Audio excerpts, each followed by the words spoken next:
Pourquoi réformer la fonction publique aujourd'hui? Nous vivons une période très mouvementée.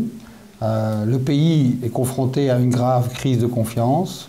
En l'absence de la formation d'un gouvernement, nous avons une crise budgétaire sans précédent et nous avons la crise du vieillissement avec le vrai challenge du renouvellement démographique dans la fonction publique. Alors pourquoi faudrait-il réformer la fonction publique aujourd'hui? Eh bien justement, toutes ces crises nous offrent l'opportunité de réformer cette fonction publique pour affronter ces défis. Le plus grand défi est en fait celui de la transition démographique. Un fonctionnaire sur 3 va partir à la retraite dans les 10 prochaines années. Ces fonctionnaires devront être remplacés par des fonctionnaires plus jeunes. Mais nous ne pourrons pas remplacer tous les fonctionnaires pour une raison simple, il n'y a pas suffisamment de relève. Il va donc falloir faire plus de services publics avec moins de fonctionnaires. Ce n'est pas un choix politique, c'est une réalité à laquelle il va falloir s'adapter. Alors comment améliorer la production des services publics avec moins de personnes? Le vrai défi pour notre fonction publique, c'est d'utiliser plus souvent et plus efficacement les nouvelles technologies. En fait, la Belgique se caractérise parmi l'ensemble des pays d'Europe comme le pays qui utilise le moins les nouvelles technologies.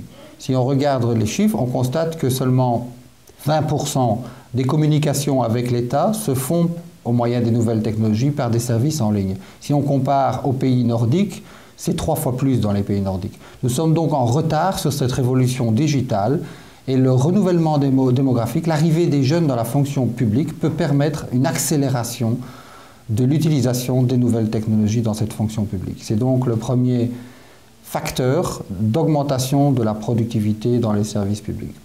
Le deuxième facteur consiste à restructurer fondamentalement l'organisation même des services publics. Avec les nouvelles technologies, on ne va plus produire et organiser les services publics de la même façon. Je prends pour exemple le tax on web. Les gens encodent leur déclaration fiscale en ligne. Nous n'avons plus besoin de cette armée de fonctionnaires au ministère des Finances qui allaient encoder ces déclarations fiscales. Ces gens vont devoir faire un autre métier, un nouveau métier. Et nous pensons ici qu'il faut réorganiser la fonction publique de la manière suivante, abandonner le système centralisé des ministères pour éclater ces ministères en des centaines d'agences distinctes, chaque agence correspondant à une mission précise. Exemple d'agence, nous pourrions créer une agence de lutte contre la fraude fiscale. C'est le grand thème du moment, comment agir de manière efficace, lutter de manière efficace contre la fraude fiscale.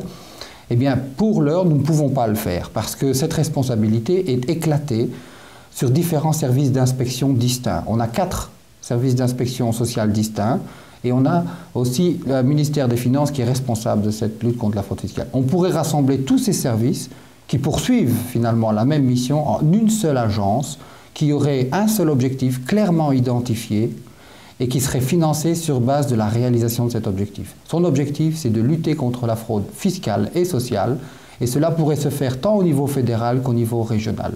Donc nous pourrions avoir une agence qui fonctionne finalement sur l'ensemble du territoire et qui pourrait facilement être évaluée quant à la qualité de la réalisation de cet objectif.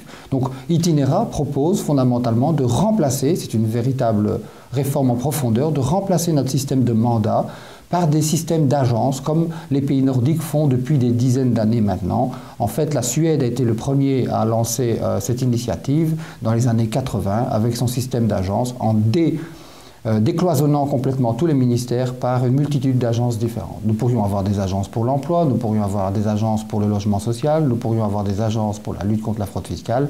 Bref, pour faire simple, une mission égale une agence, facile à évaluer, facile à récompenser. Parce que l'autre caractéristique de la Belgique, c'est que les budgets sont très peu orientés sur les résultats. En fait, on finance des besoins, mais on ne finance pas assez des résultats. Avec un système d'agence, on peut facilement évaluer les résultats de l'agence et lui donner des budgets, des financements en fonction des résultats.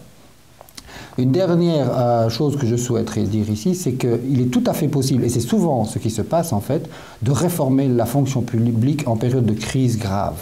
J'en veux pour preuve 2 pays, la Suède et le Canada.